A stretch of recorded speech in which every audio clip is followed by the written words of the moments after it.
सुबह 8 बजे से जुड़िए बिस्तक के साथ। बताएंगे बजट की हर छोटी बड़ी बात। टैक्स का आपकी जेब पर क्या होगा असर, देंगे बाजार में पैसे बनाने का गुरु मंत्र। क्या होगा सस्ता, क्या महंगा, होगी आपकी काम की हर बात। तो फटाफट जुड़िए बिस्तक के साथ। नमस्कार, आप देख रहे हैं बिजतक का खास शो। बजट बेहद ही नजदीक है। एक तरीके से काउंटडाउन ही शुरू हो गया है। मोदी सरकार 3.0 के कार्यकाल का ये पहला बजट होगा। कैसा होगा ये बजट, क्या है एक्सपेक्टेशन, बाजार पे इसका क्या इंपैक्ट पड़ेगा, इन तमाम मुद्दों को आज चर्चा में शामिल करेंगे। और हमारे साथ इस चर्चा में शामिल होने के लिए खास मेहमान मौजूद हैं। हमारे साथ अजय बग्गा जी इस समय इस शो में शामिल हैं। अजय जी नमस्कार, स्वागत है आपका बिजतक पे। Thank you. Thank you. Sir, market पे जिस तरीके का मूड माहौल है ना, तो एक तो नर्वसनेस देखने को मिल रही है स्टॉक मार्केट में। पहले तो बजट से ही शुरुआत करते हैं। सर, क्या एक्सपेक्टेशन है इस बार बजट से? वित्त मंत्री के पिटारे में ऐसा क्या है जिसके चलते पहले ही बाजार में बहुत स्ट्रांग खरीदारी हो गई थी? अभी रिसेंट का एपिसोड तो थोड़ा हल्का पड़ गया, लेकिन जो पहले खरीदारी हुई थी, तो इस बजट में ऐसा क्या आने वाला है? नहीं, देखिए, 4 जून के बाद जो मार्केट ने एकदम से इतना तेजी से रुख इख्तियार किया, एक जो इनिशियल फॉल आया और उसके बाद मार्केट का रिकवरी 6 जून से आप ले लीजिए, तो इसी पर था कि पॉलिटिकल कंटिन्यूटी है, स्टेबिलिटी है। और जो सरकार के पिछले 10 साल का रवैया रहा था कि इंफ्रास्ट्रक्चर, अब आप रजत जी देखें, अगर 2019 से अभी तक देखें तो 42 लाख करोड़ इंफ्रास्ट्रक्चर में डल चुके हैं। जहां 1.5% जीडीपी का लगता था, अब 3.5% के करीब हम पहुंच गए हैं इंफ्रास्ट्रक्चर पे जो खर्च हो रहा है। और इंफ्रास्ट्रक्चर का बहुत जबरदस्त मल्टीप्लायर चलता है इकोनॉमी पे। तो आप 1 रुपया डालें सड़क में या ब्रिज में या एयरपोर्ट में, वो 8 रुपए जीडीपी पे इम्पैक्ट देता है आपका। तो यही सबसे बड़ी बात थी। और आप देखिए, रेलवे के स्टॉक्स हो, डिफेंस हो, पावर सेक्टर हो, पीएसयू हो, बैंक हो, ये सब सेक्टर दौड़े इकट्ठे के आपका पॉलिटिकल स्टेबिलिटी और 5 साल के लिए आते दिख रहा है। तो यही सबसे बड़ा कारण था। अच्छा, लेकिन फिर इस बजट में अब यह बताएं कि क्या ये आपको लगता है कि पॉपुलिस्ट बजट होगा? क्या सहयोगी दलों को खुश करने की कोशिश होगी, या फिर जो रिफॉर्म्स सरकार ऑलरेडी करती आई है वो अभी आने वाले समय के लिए भी कंटिन्यू रहेंगे? देखिए, फिजिकल स्पेस बन गया रजत जी, दो तरफा। एक तो आरबीआई ने जो 1 लाख करोड़ ज्यादा दे दिया डिविडेंड, जो बजट था उसके मुकाबले 2.1 लाख करोड़ का डिविडेंड दे दिया, तो 1 लाख करोड़ एक्स्ट्रा आ गया। दूसरा, खर्चा नहीं हुआ जनवरी से मार्च के बीच में, ज्यादा खर्चा नहीं हुआ, तो सरकार का कैश बैलेंस अगर आप देखें, 1.7 लाख करोड़ एक्स्ट्रा कैश मिल गया पिछले साल के मुकाबले, जो खर्चा नहीं हुआ था।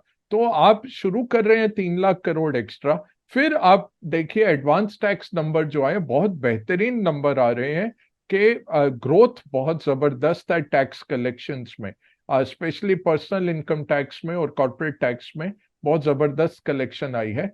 तो सरकार के पास फिस्कल स्पेस बन जाता है। कैपेक्स में आपको जरूरत नहीं है, क्योंकि 11 लाख पचा पाना भी बहुत मुश्किल हो रहा है। आप एक कैपेसिटी होती है ना सिस्टम की, आप शुरू किए थे 3 लाख करोड़, बहुत ढोल पीट के आप करते थे 2019 में। आप उसको 11 लाख ले आए, 11 लाख को अब हाँफ रहे हैं लोग उसको पचाने में। इतने प्रोजेक्ट भी होने चाहिए, इतने प्रोजेक्ट खत्म भी होने चाहिए। तो इससे ज्यादा ऊपर जाना बहुत मुश्किल है। 11.1 का 11.3 हो जाएगा शायद, बट उससे ज्यादा नहीं होगा। तो बाकी खर्चा आपका रेवेन्यू में आने वाला है। अब उसको आप वेलफेयर कहिए, मैं वेलफेयर नहीं कहता। देखिए, ये हम गलत बात करते हैं कि जब कॉरपोरेट को या इंडस्ट्री को हम कुछ देते हैं, उसको हम स्टिमुलस बोल देते हैं, पीएलआई बना देते हैं जी, स्टिमुलस दे रहे हैं हम। और जब हम गरीब के जेब में पैसा डालने जाते हैं, तब हम कहते हैं जी वेलफेयर हो गया, रेवड़ी हो गया। ये बहुत जरूरी है, क्योंकि अगर आप भारत को देखें तो जो प्रीमियम कंजम्पशन हो रहा है, वो टॉप के 1 करोड़ लोग, सवा सवा करोड़ लोग हैं। फिर 20% लोग हैं जो कंजम्पशन क्लास आप कह सकते हैं। उसके बाद गरीबी शुरू हो जाती है। कल मोहनदास पाई ने भी बड़ा अच्छा वक्तव्य दिया। 80% जो नौकरी पेशा है वो 20,000 रुपए की सैलरी से कम पे है, 20,000 या 20,000 से कम, वहां पे ज्यादा नौकरियां चल रही हैं। तो बहुत जरूरी है के कुछ रिडिस्ट्रीब्यूशन हो और कुछ वेलफेयर मेजर्स इस तरह से लिए जाएं। मैं तो कहूंगा ये स्टिमुलस ही रहेगा कंजम्पशन के लिए, और बहुत जरूरी है, क्योंकि पिछले 5 साल में आपका प्राइवेट कंजम्पशन 5% कैगर पे भी नहीं बढ़ा। तो इकोनॉमी आपकी 7-7%, 8% बढ़ रही है, नॉमिनल ग्रोथ 10-11% आ रही है, बट प्राइवेट कंजम्पशन संकुचित होती जा रही है। उसमें रूरल बहुत कम हुआ, अर्बन पुअर और भी कम हो गया। और दूसरी तरफ कीमतें देखिए, 2013 में जो आपके पास 1 रुपया था वो आज के दिन में 51 पैसे का रह गया। तो रजत जी, अगर आपकी तनख्वाह 2013 में 5 लाख थी और वो अगर आपकी नहीं बढ़ी तनख्वाह तो 2.5 लाख आ गए, या अगर आपकी तनख्वाह 10 लाख भी है आज, वो उसी 2013 लेवल पर ही है, आप आगे बढ़े नहीं हैं। तो ये प्रॉब्लम भी है मिडिल क्लास की, क्योंकि 2013 से कोई राहत मिली नहीं मिडिल क्लास को। स्टैंडर्ड डिडक्शन वही है, एटीसी वही 1.5 लाख पे पड़ा हुआ है, हाउसिंग लोन का वही पड़ा हुआ है, यहाँ तक के हेल्थ इंश्योरेंस जो इतना महंगा है आप 25,000 रुपये लेके बैठे हुए हैं। तो बहुत जरूरी है काफी चीजें करना, और हमें लगता है कि सरकार कुछ देखे, क्योंकि पॉलिटिकल कैपिटल कम हो गया। अगर 400 सीटें लेके आते, कह देते 1-2 साल देखी जाएगी, तीसरे साल से शुरू करेंगे, अभी वही कठिन जो काम है वही करो। अब क्या है कि एग्जिस्टेंस का इशू आ गया, तो चंद्रबाबू नायडू को भी पैसे देने हैं, नीतीश कुमार को भी देने हैं, और गरीबों को भी पैसे देने हैं। असेंबली इलेक्शन जीतना है आपको, महाराष्ट्र में देख लीजिए क्या हो रहा है। मैं तो उसको वेलकम करता हूं, क्योंकि गरीब के जेब में पैसा जाएगा तो कंजम्पशन बढ़ेगा। मिडिल क्लास के लिए कोई कुछ करता नहीं है, उसकी भी मैं आवाज उठाऊंगा जरूर कि मिडिल क्लास के लिए भी कुछ करिए, क्योंकि वो एक वोटिंग सेगमेंट नहीं है, वो जाके ओबीसी SC ST बन जाते हैं। मिडिल क्लास अगर tax payer association of India बन के आए कि भाई हमने सब उठाया हुआ है अपने कंधों पर, तो एटलीस्ट कोई सुनेगा हमारी। अच्छा, जो एक लॉयल टैक्स पेयर है उसको किसी भी तरीके से रिवॉर्ड किया जा सकता है क्या सरकार की ओर से? कुछ ऐसी योजना तो शुरू कर दें जिससे ऐसा लगे कि भैया हाँ, जो हम टैक्स दे रहे हैं वो हमको देना चाहिए, अच्छी सोच आए। अभी तो ऐसा लगता है कि डर के मारे लोग टैक्स दे रहे हैं। डर के मारे ही है, पूरा टैक्स टेररिज्म है, और डर के मारे ही लोग भर रहे हैं। और सैलरीड के पास तो कोई गुंजाइश ही नहीं रहती है, क्योंकि आपका टैक्स डिडक्टेड एट सोर्स हो जाता है, आप उसको ऑफसेट नहीं कर सकते। अगर आप कंसल्टेंट हैं या बिजनेस है, एटलीस्ट आप कुछ और खर्चे उसमें डाल सकते हैं। यहाँ तो सब खर्चे भी निकल गए, डिडक्शंस भी निकल गए, और अग्रसर है कि न्यू टैक्स रिजीम में सब आ जाएं। तो ये बहुत मुश्किल है, और तभी आपका टैक्स टू जीडीपी 11.6% पे अटका हुआ है, क्योंकि वो पे ही कोई नहीं कर रहा है। किस देश में ऐसा होता है कि कॉरपोरेट इनकम टैक्स से कम पे करते हैं टैक्स? ये कैसे हो सकता है? तो कॉरपोरेट आपके इनकम टैक्स से, अगर आपका इनकम टैक्स 3.4% है जीडीपी का, कॉरपोरेट 3.1 3.2 पे बैठा हुआ है। हम कह रहे हैं कॉरपोरेट का प्रॉफिट इतना बढ़ गया, हमने वैल्यूएशन इतने दे दिए, 100 के पी लगा दिए कंपनियों को, बट टैक्स में आप देखते जाएं, और ये टैक्स भर कौन रहा है? 7.4 करोड़ टैक्स रिटर्न भरे जाते हैं, उसमें से 2 करोड़ भी ऐसे नहीं है जो टैक्सेबल है, टैक्सेबल इनकम है जिनकी। तो वही 2 करोड़ से कम भारतीय 30% रेवेन्यूज अपने कंधों पे उठा के घूम रहे हैं। ये क्या ठीक बात है क्या? ये बहुत जरूरी है। और एडमिनिस्ट्रेटिव कॉस्ट आपकी इतनी लग जाती है, आप सोचिए किस देश में 75 मिलियन 7.4 करोड़ टैक्स रिटर्न भरे जा रहे हैं, तो सारा आपका खर्चा तो वही देखने में लग जाता है, जहां से कुछ निकालना बहुत मुश्किल है। पत्थर में से खून निकालने की बात है, दबाते जाओ पत्थर, कभी खून निकलेगा। और जो बिजनेसमैन घूम रहे हैं बिना टैक्स पे किए, बड़े कॉरपोरेट्स घूम रहे हैं, वहां आपने 15% टैक्स कर दिया, यहाँ 42% चल रहा है। अगर 1 करोड़ से ऊपर है कोई, ठीक है वो गरीब नहीं है 1 करोड़ वाला, बट एटलीस्ट 20 लाख तक बोलिए कि छूट है। 20 लाख तक हम देखेंगे भी नहीं, जैसे जीएसटी में आपने छोड़ा है, कॉम्पोजिट स्कीम छोड़िए, वैसे ही आप आम नागरिक को भी बोलिए 20 लाख जो कमा रहा है साल का, आप मत भरिए टैक्स रिटर्न, और आप पे पूरी छूट है। अगर हमने पकड़ लिया तो लाइफ इम्प्रिजनमेंट करेंगे, वो भी रखिए यूएस की तरह, 30 साल की कैद भी करिए, बट लोगों को छोड़ दीजिए अपना जीवन बसर करने के लिए। तो ये बहुत इंपॉर्टेंट है, होगा नहीं ये सिर्फ हम ऐसे टॉक शोज में बात कर सकते हैं, होगा कुछ नहीं इसमें।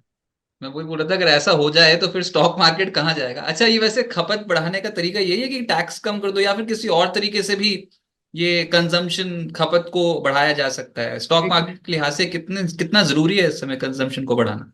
इकोनॉमिक थ्योरी क्या कहती है रजत जी, के एक्सपेंडिचर मल्टीप्लायर ज्यादा होता है। तो अगर किसी के जेब में आप 10,000 रुपए डाल रहे हैं, जैसे महाराष्ट्र में कर रहे हैं, उससे ज्यादा खपत बढ़ती है, टैक्स कट से नहीं बढ़ता। टैक्स कट का मल्टीप्लायर उससे कम होता है, थोड़ा बहुत कंजम्पशन में आता है।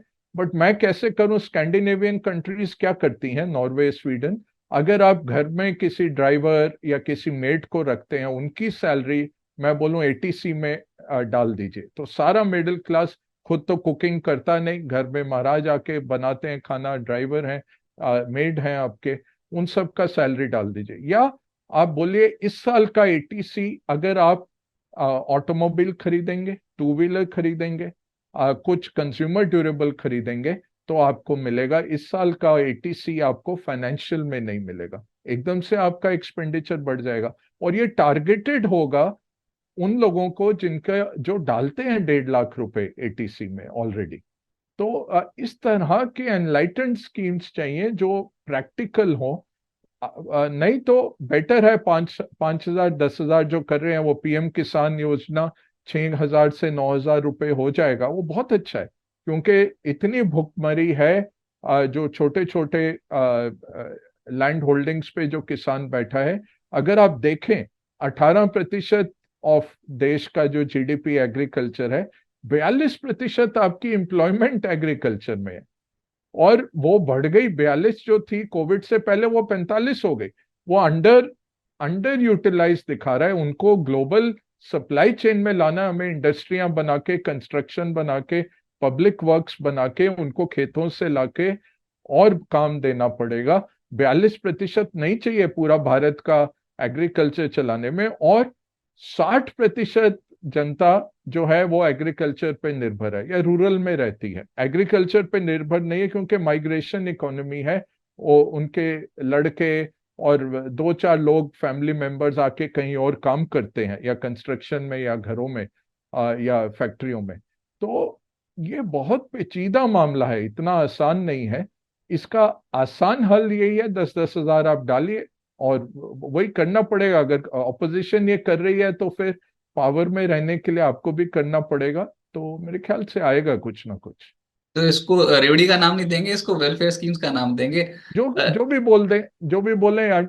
देखिए, अच्छी चीज तो यही होती कि आप 10 लाख करोड़, 11 लाख करोड़ इंफ्रास्ट्रक्चर में लगाते जाए। अब 6 साल में आपने 40 लाख करोड़, 42 लगाए, उसका 6 गुना 8 गुना आप देख लो, 2.5 लाख, 25 लाख करोड़ आपका आने लग जाएगा साल 10 साल। 3-4 साल में ये जीडीपी मल्टीप्लायर आ जाता है। उस पे आप अपना 11% भी टैक्स लगा के चलो, 2.5 लाख आपके पास टैक्स आमदनी हर साल आएगी। तो ये आइडिया बड़े अच्छे थे, किसी ब्यूरोक्रेट ने सोच के आइडिया बनाए। बट ब्यूरोक्रेट को 30 साल की तनख्वाह मिलती है, उसका सिक्योरिटी ऑफ टेन्योर है। पॉलिटिशियन बेचारे को तो अगले क्वार्टर का नहीं पता। तो अभी तो आई थिंक सर्वाइवल है, तो इतना कोई भारी भरकम नहीं होगा। वो 5.1 पे ही रहेगा, फिस्कल डेफिसिट 5 हो जाए शायद। और वो खर्चा जो है वो सब ये वेलफेयर और सोशल स्पेंडिंग पे आएगा। कैपेक्स में कैपेसिटी नहीं है। 11.1 का 11.3 भी आप कर लीजिए, बट अभी जितने 8 महीने बचे हैं उसमें इतना करना, पहले 3 महीने में -14% है year on year growth infra का, कैपेक्स का, क्योंकि इलेक्शन चल रहे थे, नई सरकार बन रही थी, वो खर्चा ही नहीं हुआ, नए प्रोजेक्ट ही नहीं आए। अब आपको रेस्ट ऑफ द ईयर को बजटेड नंबर भी मीट करने के लिए 35% पे स्पेंड करना है, ये वो कैपेसिटी नहीं है।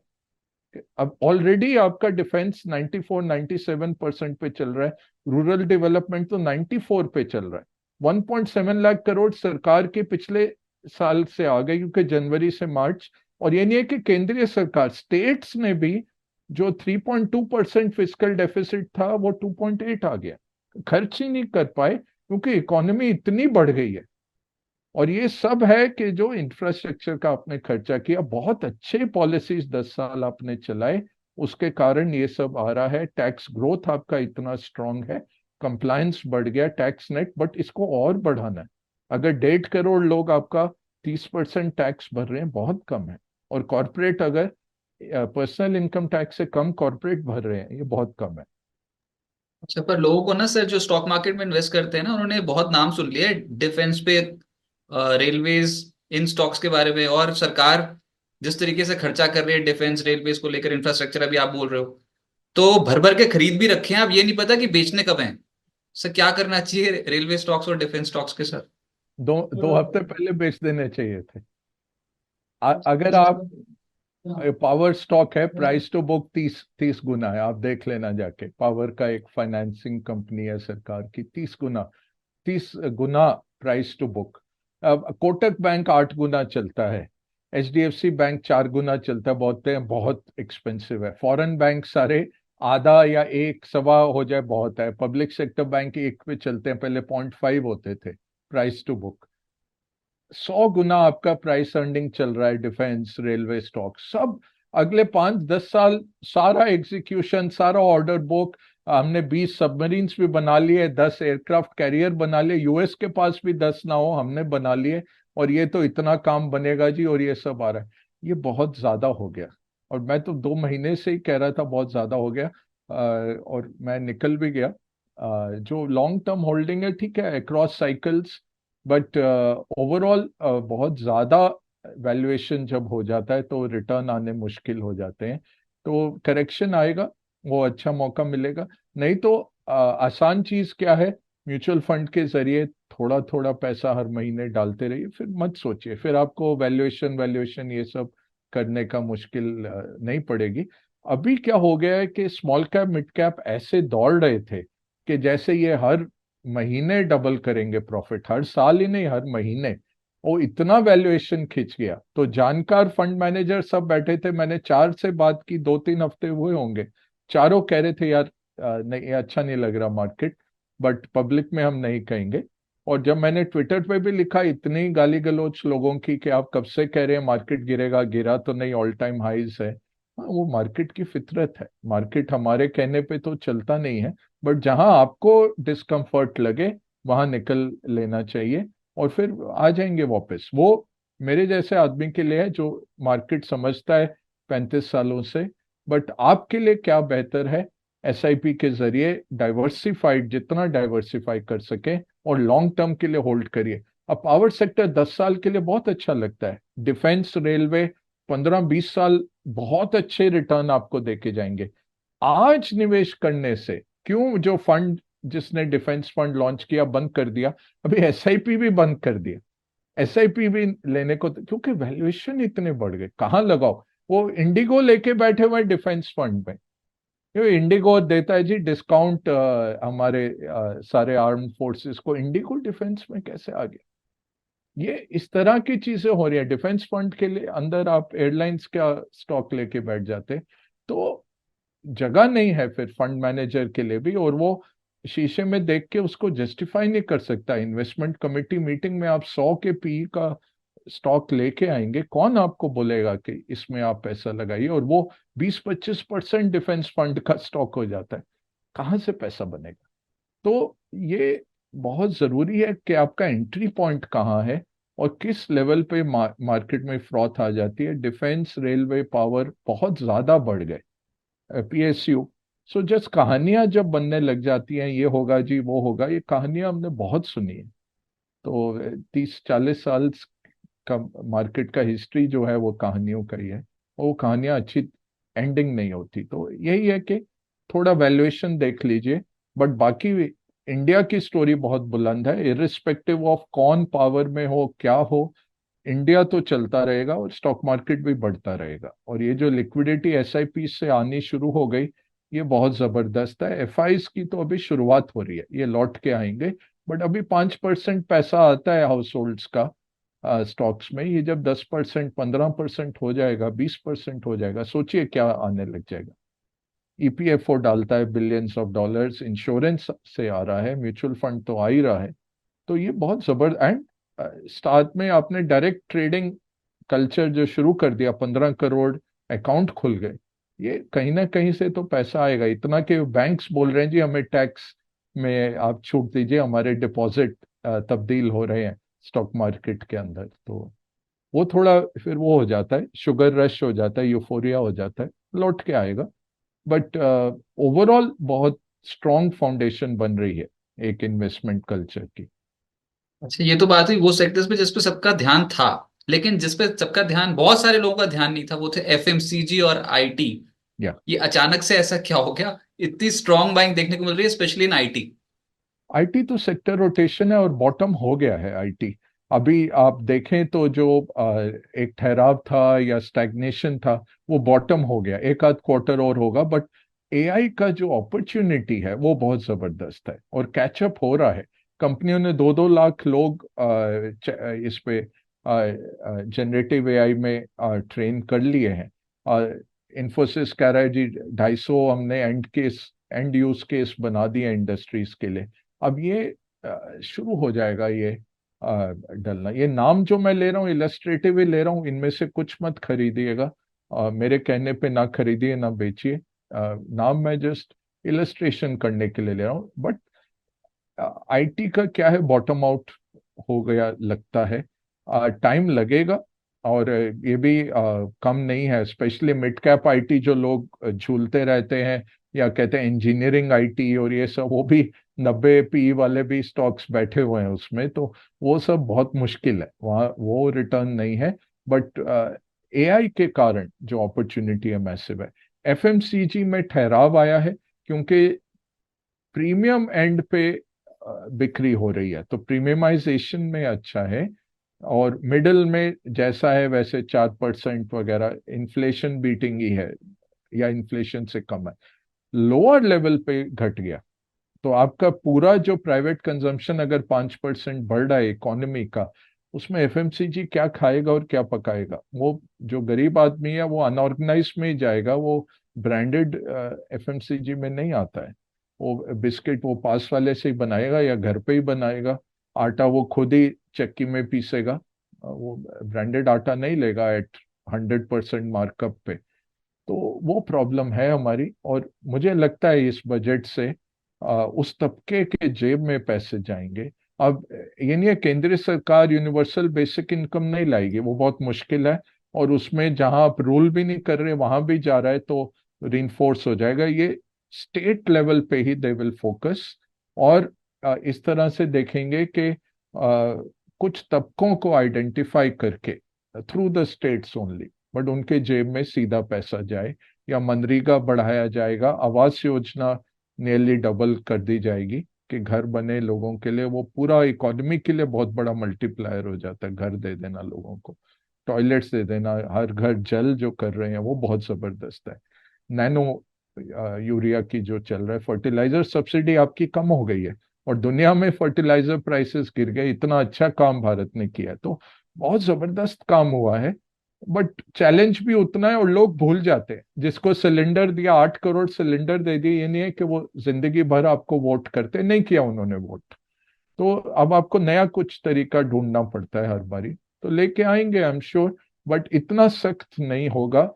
जो फिस्कल डेफिसिट आप 9% कोविड के टाइम का आप 5.1% पे ले आए इस साल के लिए जो प्रोजेक्टेड है, या 5.6 पिछले साल का, आप सोचिए आपने कितना अंकुश लगाया इकोनॉमी पे। तो जो 9% सरकार बांट रही थी उसको आपने आधा कर दिया, उसके बावजूद आप इलेक्ट होके आ गए। तो अ, बहुत अच्छा काम किया है आपने कहीं पे तो। बट वो समझ आ जानी चाहिए थी, पिछले साल खर्चा करना चाहिए था। जो वेलफेयर का चूक हो गई, वो पैसा डाला नहीं इकोनॉमी में तो बहुत टाइट हो गई। वहां शक्तिकांत दास बैठे हुए, मैं नहीं रेट कट करूंगा और पहले मुझे इन्फ्लेशन। अरे रेट्स और फूड इन्फ्लेशन में कोई सरोकार ही नहीं है। आप कितना भी रेट बढ़ा लीजिए, वो फूड इन्फ्लेशन तो वही रहेगा। अगर बेमौसम बारिश आ गई, ओले पड़ गए या गर्मी पड़ गई, वो तो उतना ही रहेगा। वो सरकार ही करेगी, सप्लाई चेन इशू है और सरकार का इशू है, स्ट्रक्चर ऑफ द मार्केट का इशू है। आपकी वजह से नहीं होने वाला, बट ठीक है। और उनके लिए आसान काम है जो 8% 7% इकोनॉमी ग्रो कर रही है, नॉमिनल 11% ग्रो कर रही है। क्यों रेट कट करें भाई? उनके लिए आसान है। तो बट रेट कट आएगा, दिसंबर तक रेट कट आने वाला है। ओके सर, लेकिन बाजार में अभी इस बजट पे अगर कंसंट्रेट करें तो कुछ ऐसा तो टैक्स वैक्स नहीं लगने वाला जिससे स्टॉक मार्केट और नीचे चला जाए, स्पेशली ऑन डेरिवेटिव्स? देखिए, डेट डेट फंड्स के लिए हमने कोई उम्मीद नहीं की थी, और चिदम्बरम जब एसटीटी लेके आए थे पार्लियामेंट में, उन्होंने कहा है कि क्योंकि कैपिटल गेन्स टैक्स नहीं है, इसलिए आप एसटीटी देंगे इक्विटीज के ऊपर। फिर 2018 में वो बदल दिया गया कि उन्होंने कहा कि भाई ये एसटीटी भी रहेगा और कैपिटल गेन्स भी आ गया। तो सरकार है, क्या कह सकते हैं। और बहुत जबरदस्त इम्पैक्ट होगा मार्केट के ऊपर। और आप देखें, ऑस्ट्रेलिया, मैं एक जानकार से बात कर रहा था, वो काफी कमिटीज में काम करते हैं सेबी के साथ, तो यही मैसेजिंग मैं कर रहा था। देखें आप, ऑस्ट्रेलिया देखे, यूके देखे, यूएस देखे, 3-3 साल 5 साल का पॉलिसी बनाते हैं। और अगर नया कुछ चेंज ला रहे होते हैं, पहले अनाउंस कर देते हैं कि 3 साल में हम करेंगे। यहाँ क्या होता है, आपको बोला जाता है कल सवेरे तक या इस फ्राइडे तक, थर्सडे शाम को बोला जाता है फ्राइडे से मंडे आप शुरू करेंगे, क्योंकि हम इतने सक्षम हैं। और किसी में दम नहीं है कि रेगुलेटर को या सरकार को आप कोर्ट में लेके जाएं कि किस तरह से आप आ, मेरा बिजनेस ये ठप कर रहे हैं, तो वो कोई नहीं कर पाता है। तो हो जाए तो रजत जी कुछ पता नहीं, बट बहुत ही रिग्रेसिव मूव होगा, वो हिट करेगा स्टॉक मार्केट को। और यही है कि गोल्डन गूस, आप गोल्डन गूस का पेट आज काट लेंगे तो सोने का कोई अंडा नहीं मिलेगा।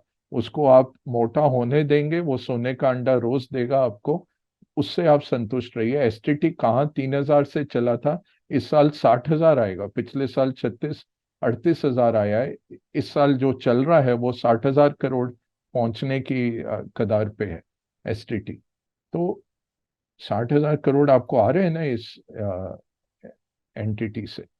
तो अब पता नहीं, कहना मुश्किल है, बट जितने फंड मैनेजर हैं, जितने फॉरेन के इन्वेस्टर्स हैं, सब भयभीत हैं कि कहीं आ ना जाए कुछ ये कैपिटल गेन्स पे टिंकरिंग करते हुए, वो फिर प्रॉब्लम हो जाएगी। सर बहुत सारे व्यूअर्स आपको बहुत क्लोजली वॉच करते हैं बिज तक पे। बस एक कॉन्फिडेंस ये दे दीजिए, अगर बाजार में कोई गिरावट भी आ गई बजट में तो क्या इस बार खरीदारी का मौका होगा, या फिर इस बार वाकई वैल्यूएशंस को देख के थोड़ा सा सतर्क हो जाएं इन्वेस्टर्स? नहीं नहीं, खरीदारी का मौका है। वो तो 4 जून के बाद भी खरीदारी हुई ना। देखिए, 22,000 करोड़ एफआईज ने बेचा है 4 जून को, और रिटेल ने आके 3,000 करोड़ खरीदा है। तो रिटेल, हम स्मार्ट मनी है, ये लोग ऐसे ही कहते हैं, इंस्टीट्यूशंस को कहते हैं स्मार्ट मनी।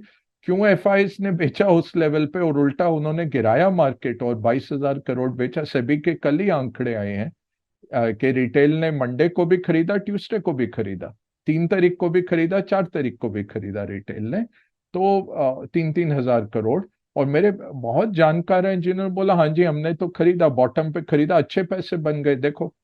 तो और स्टॉक मार्केट मैनिपुलेशन भी नहीं हुआ, कुछ भी नहीं हुआ ना उस समय कुछ पे, ये नहीं भी हुआ। सभी ने बोल दिया। हाँ नहीं, हो भी नहीं सकता, अब इतना बड़ा हो गया है ना मार्केट। आप शॉर्ट स्मॉल कैप वगैरह को मैनिपुलेट कर भी लो, अब बड़े बड़े स्टॉक्स को आप क्या कर लोगे मैनिपुलेट। हम बहुत बड़े हो गए, 2004 से भी बहुत बड़े हो गए, 1990 के दशक तो छोड़िए, इतना भी स्केल हो गया है। तो कोई ऐसा कोई मैनिपुलेशन नहीं था। उल्टा एफआईज ने 22,000 करोड़ बेचा, जो फिर तुम दबा के वापस आ गए हैं। अभी आप देखें पूरे साल का तो पॉजिटिव हो गया नंबर, ये बढ़ता जाएगा। तो आपको भारत में निवेश करना है तो 10 साल का नजरिया रखिए, कोई प्रॉब्लम नहीं है। गिरे तो बाय ऑन डिप्सी है। मैं क्यों कह रहा था, रेलवे डिफेंस जब 50-80-100 गुना स्टॉक हो जाता, बड़ी अच्छी कंपनियां हैं, ऑर्डर भी मिलेंगे। देखिए, हम सबसे बड़े इंपोर्टर होते थे डिफेंस के, अब हम एक्सपोर्टर बनने जा रहे हैं। मिसाइलें देंगे हम वियतनाम को, फिलीपींस को, इंडोनेशिया को। बहुत जबरदस्त टर्न अराउंड किया है सरकार ने, तो ये कंपनियां अच्छा करेंगी। बट मे बी एक एक साल आपको शायद रिटर्न ना मिले, मे बी 2 साल ना मिले पर्टिकुलर कंपनियों में, बट ऐसा नहीं है कुछ और दौड़ेगा फिर। इंफ्रास्ट्रक्चर में 11 लाख करोड़ तो आने ही है, और उसमें क्या बन रहा है, रोड्स बन रहा है, पोर्ट बन रहा है, एयरपोर्ट बन रहा है, डिफेंस बन रहा है, रेलवेज बन रहा है, आवास योजना। ये 6-7 चीजें अहम है। जो भी कंपनी इसके साथ जुड़ी हुई है वो तो अच्छा करेंगे ही। जो सरकार डाल रही है।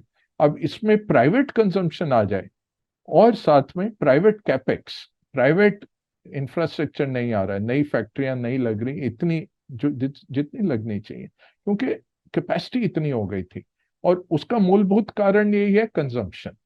वो कंजम्पशन के लिए आपको सॉल्व करना वो आसान नहीं होता है, क्योंकि वो कहाँ पहुंचेगा पैसा, लोग दबा के बैठ जाएंगे कि खर्चा करेंगे।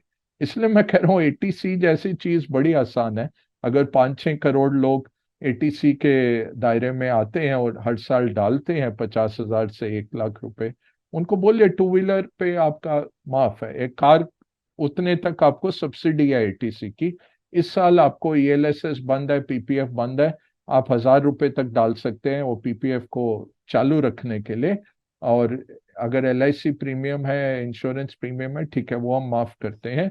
या 1 लाख एक्स्ट्रा दे दीजिए, 1.5 लाख आप बचाओ फाइनेंस में, 1 लाख आपको ऐसी चीजों पे लगाना, आपकी एकदम कंजम्पशन बढ़ जाती है। और वो ऑटोमोबाइल का कंजम्पशन बढ़ाना अगेन वो 6-7 टाइम्स आपको पैसा ला के देता है, क्योंकि वो उसका इंश्योरेंस भी लगती है, उसका रोड टैक्स भी आता है, उसका ठक ठक ठक ठक चीजें लगाते हुए बड़ा जबरदस्त वो होता है। किसी को सीधा 10,000 रुपए देना या चावल और गेहूं दे देना, वो वहीं खत्म हो जाती है, वो कंज्यूम हो गया। ये ऑटो वगैरह खरीदवाना, ड्यूरेबल खरीदवाना, ये बड़ी और चीज हो जाती है। तो इसकी इकोनॉमिक थ्योरी है बड़ी अच्छी, हम श्योर बड़े सक्षम लोग हैं सरकार में जो समझते होंगे, मेरे से कहीं बेटर समझते हैं और करेंगे कुछ ना कुछ। अच्छा सर, लास्ट क्वेश्चन। ये ना पूरा इंडिया टुडे ग्रुप ना आज ये कैलकुलेट करने में लगा हुआ है कि ये जो ग्लोबल आउटेज हो गया था, एकदम से माइक्रोसॉफ्ट वाला इशू हो गया था, साइबर सिक्योरिटी अटैक, इससे कितना बड़ा इम्पैक्ट पड़ा है वर्ल्ड वाइड। तो पता नहीं, इंडिया में भी पता नहीं लग रहा कितना इम्पैक्ट पड़ा है। सर ये क्या हुआ था, एक बार आप बता दीजिए, क्योंकि मैंने ये सोचा था जब अजय जी आएंगे ना तो उनको पक्का पता होगा कितना बड़ा नहीं इम्पैक्ट पड़ा है। नहीं, ये क्राउड स्ट्राइक करके सिक्योरिटी कंपनी है और बहुत बड़ा है, फैल्कन करके उनका सिस्टम होता है जो बैठता है सिक्योर करता है सिस्टम्स को। उसमें उनका कुछ एक पैच लगाया था, तो मतलब सॉफ्टवेयर अपडेट था, उसमें गलती हो गई कुछ, जिससे वो आपके कंप्यूटर या सर्वर को दिखाता है 100% सीपीयू यूज, मतलब उसने भर दिया कंप्यूटर पूरा, तो वो ब्लू स्क्रीन हो गया। कोई इंडिया में नहीं हुआ क्योंकि हमारा पैच आया नहीं होगा, नहीं तो आज इंडिया भी सारे हो जाते थे, एटलीस्ट कंप्यूटर लेवल। सर्वर तो नहीं होते, बीएससी एनएससी का भी जो सर्टेन करके है, उनका जो वक्तव्य आया, उन्होंने स्टडी किया कि ये पैच के कारण था, माइक्रोसॉफ्ट के कारण नहीं है। माइक्रोसॉफ्ट के ऊपर बैठता है ये, क्योंकि माइक्रोसॉफ्ट एज्योर और 365 यूज कर रहे थे। जो भी ये क्राउड स्ट्राइक यूज कर रहा था, ये दुनिया का सबसे बड़ा आईटी आउटेज है रजत जी। ये Y2K के टाइम हमें बहुत डर था 2000 में। मुझे याद है मैं फॉरेन बैंक में था, एटीएम में खड़े हुए थे हम, पूरा बैकअप लेके हमने रखा था, क्योंकि 2 डेट्स चलती थी 1958, तो 58, 59, 99 तक, एकदम से आपको 4 डेट्स चलानी पड़ी। तो इंडियन आईटी सर्विसेज क्यों टेक ऑफ किया? Y2K के कारण, 2000 के कारण। और पहला एटीएम का ट्रांजैक्शन मैंने किया, पैसे निकले, तो हमने बोला ठीक है। बाहर लोग पार्टी वार्टी कर रहे थे, 2000 का मिलेनियम चेंज हो रहा था, हम सब बैंकर्स बैठे हुए थे, और ऐसे ही टेक्नोलॉजी वाले, भारतीय टेक्नोलॉजी ने दुनिया को बचाया था। वो कुछ नहीं हुआ, Y2K का काम बहुत जबरदस्त हुआ। आज जो आउटेज हुआ है, न्यूजीलैंड, ऑस्ट्रेलिया से लेकर यूएस के सारे फ्लाइट्स ठप हो गए, बैंक्स को रोकना पड़ा काम, साउथ अफ्रीका के बैंक से लेकर ऑस्ट्रेलिया के बैंक में। स्काई न्यूज 5-6 घंटे तक ब्रॉडकास्ट नहीं कर पाए, उनके ऑनलाइन ही चल रहा था, टीवी पे नहीं आ पाए। तो जो जो ये क्राउड स्ट्राइक यूज कर रहे थे, और उन्होंने पैच भी भेज दिया कि यहाँ आप जाइए, सेफ मोड में करिए लॉगिन और उसको हटा दीजिए, वो पैच का नंबर बदल दीजिए, और वो चल पड़े फिर सिस्टम। तो धीरे धीरे लौट के आ रहे हैं सारे सिस्टम। ये है कि साइबर हैक नहीं था, ये गलती की गई, यही अभी तक जो खबर है वही लग रहा है। बट ये कॉस्ट तो बहुत जबरदस्त है, सोचिए हमारे अमेरिका। यहाँ पर भी सर, हमारे यहाँ पर भी विजुअल्स आ रहे हैं सर, ये जो एयरलाइंस हैं जो बहुत इम्पैक्ट हुई है इंडिया में भी। और बहुत इनफैक्ट ये तो जबरदस्त, हाथ से लिख लिख के बोर्डिंग पास दिए हैं आज। बहुत बहुत लंबी लंबी जबरदस्त। कतारें लगी हुई थी। आप सोचिए अमेरिका के पूरे एयरलाइंस बंद हो गए, यूरोप के बड़े बड़े एयरपोर्ट्स, शिपॉल से लेकर पेरिस से लेकर लंदन चलता रहा, हीथ्रो चलता रहा। उन्होंने भी हमारी तरह हाथ से लिखा। और इंडिया की ये जुगाड़ सिस्टम है, रेजिलियंस है कि ठीक है सिस्टम गया, हमने हाथ से लिख के चला दिया। और पायलट्स में भी दम है। अमेरिका ने क्या किया, अमेरिकन, डेल्टा, यूनाइटेड, तीनों बड़े एयरलाइंस ने कहा हम तो ग्राउंड कर रहे हैं जी, हमारे पायलट्स को चलाना नहीं आता। चाहे उनके कंप्यूटर में कोई दिक्कत नहीं थी, पायलट के कंप्यूटर में, क्योंकि देखिए प्लेन में आपको 4 से 5 रिडंडेंसी बनाने पड़ते हैं। कोई तार एक काट भी देना, 5 रूटिंग होंगी एटलीस्ट तार की। तो वैसे ही एक सिस्टम डाउन भी है तो उसके पास एक है, एक है, एक है, क्योंकि आप हवा में है, उसमें कोई आप रिस्क नहीं ले सकते, इतना रिडंडेंसी बिल्ट इन होता है। भारतीय पायलट चला रहे हैं फ्लाइटें, तो नुकसान तो बहुत हुआ है। आज वो क्राउड स्ट्राइक का आज गिरेगा भी। बिफोर मार्केट 15% डाउन था वो स्टॉक, तो काफी। और उनके अभी एड्स आ रहे थे, फैल्कन, एक वो FALCON कॉन्फ्रेंस ना, तो CON कॉन्फ्रेंस ऐसा करते हैं, fal.con। तो आप आइए, उसमें 200 वर्कशॉप्स हैं, दिस दैट। आई थिंक एक डेढ़ महीने में उनकी कॉन्फ्रेंस भी होने वाली थी। तो भाई किसी ने कर दिया, अभी क्या नहीं कर। तो इंडिया में बैंकिंग सिस्टम तो सुरक्षित है ना। और जो हाँ बिल्कुल ब्रोकिंग बिल्कुल। हाउसेस की तरफ से थोड़े से ट्वीट्स आ गए थे सर कि रेट्स अपडेट नहीं हो रहे, कुछ स्टॉक मार्केट के पर्सपेक्टिव से तो कुछ गड़बड़ी नहीं ना नहीं, हुई आज। और लंदन में भी जो हुआ, लंदन में क्या न्यूज अपडेट नहीं हो रही थी, बाकी लंदन स्टॉक एक्सचेंज चला, ट्रेडिंग के लिए ठीक था, बट न्यूज ब्रेक्स जो थी तो कोई कोई प्रॉब्लम नहीं है। हमारे बहुत सक्षम है। और क्या है, देखिए अगेन RBI में भी जब हम लेके आते हैं, एक तो क्या करते हैं, बैंक्स में हम 1-2 जनरेशन पीछे रहते हैं। तो अगर मैं फॉरेन बैंक में होता, मैं विंडोज 11 अभी नहीं चला रहा होता, जो 8 या 9 का चल रहा होता, उसको ऊपर से नीचे टेस्टिंग हो जाती है, तब आप बैंकिंग में उसको एंटर कराते हैं। ये नहीं कि कल 12 आएगा और मैं कल सुबह एज एन इंडिविजुअल मैं कर लूं, बट बैंक में तो 1-2 जनरेशन हम पीछे ही रहते हैं। और सोच समझ के आता है ये समझ नहीं आया, स्पेशली एयरलाइंस का। आई थिंक ट्रैवल सिस्टम जो बुकिंग और वो सिस्टम होगा, ये एवियोनिक्स का सिस्टम मेरे ख्याल से प्रॉब्लम नहीं होगी। जहां तक मुझे समझ आ रहा था, वो पैसेंजर सिस्टम जो होता है उसमें दिक्कत आई होगी। वो सप्लाइड होगा बाय अ वेंडर जो क्राउड स्ट्राइक से सिक्योरिटी लेता होगा। तो सिक्योरिटी फर्म की गड़बड़ हुई है, ना कि माइक्रोसॉफ्ट की, क्योंकि चाइना में भी हो गई। अब देखिए चाइना के पास पूरा माइक्रोसॉफ्ट का सॉफ्टवेयर का कोड है, तो चाइना में माइक्रोसॉफ्ट नीचे जाना बहुत मुश्किल है। उन्होंने उसको इंडिजिनाइज किया है, सब किया है। तो चाइना वाइबो पे लोग लिख के गए, thank you Microsoft, I am going home now. तो ये सिक्योरिटी पैच में गलती हुई है, ना कि माइक्रोसॉफ्ट के सिस्टम।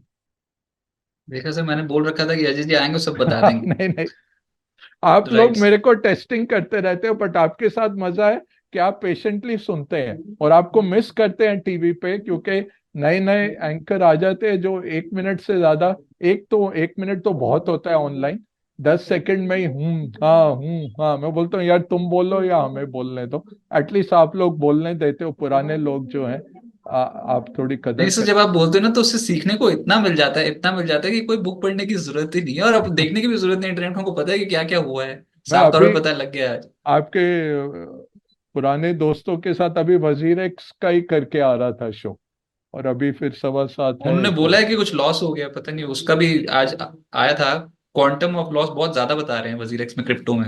हाँ देखिए, वो अनरेगुलेटेड है ना, तो रेगुलेटेड एक्सचेंज में नहीं होगा। हमारे BSE NSE में बहुत मुश्किल है, और उसके लिए हमारे रिजर्व्स भी रहते हैं और ट्रैक हो जाएगा। क्रिप्टो ऐसा जगह है, या तो हम सिंगापुर, हांगकांग, जापान जैसे हों जहाँ पे रेगुलेटेड एक्सचेंज है, तो वो जब सिंगापुर का MAS देता है अप्रूवल, वो पूरे कंडीशंस के साथ देता है। तो यहाँ तो अनरेगुलेटेड है, तो कोई बचाव नहीं है। बट मेरी सोच यही थी कि गवर्नमेंट को अब हस्तक्षेप करना चाहिए पैसे बचाने के लिए, जिसके भी पैसे हैं, कंपनी के हैं या इंडिविजुअल्स के हैं, नहीं पता मुझे, बट एक एडमिनिस्ट्रेटर्स लगा के एटलीस्ट जितना पैसा रिकवर हो सके रिकवर करना चाहिए। राइट। अजय जी बहुत बहुत शुक्रिया सर, थैंक यू अपने ऋषि। व्यूज हमारे साथ शेयर करने के लिए बहुत बहुत शुक्रिया। Thank you sir. बुलाने के लिए थैंक यू वेरी मच। बिस्तक आपके लिए लाया है प्रीमियम मेंबरशिप प्रोग्राम, जहां आपको मिलेंगे कई सारे फायदे, जिनमें मार्केट न्यूज़लेटर, लाइव चैट पर आपके सवालों के सबसे पहले जवाब, मार्केट आउटलुक, वीकेंड पर मार्केट स्कैन, एंकर्स के साथ चैट और भी बहुत कुछ। इस प्रीमियम सब्सक्रिप्शन में 3 तरह के प्लान्स हैं, सिल्वर, गोल्ड और प्लैटिनम, जिनकी शुरुआत मात्र 159 रुपए महीने से होती है। इससे जुड़ना भी बेहद आसान है। बिस्तक के YouTube चैनल पर जाएं, ज्वाइन बटन पर क्लिक करें और अपना प्लान सिलेक्ट करें। बस बन गए आप हमारे प्रीमियम मेंबर।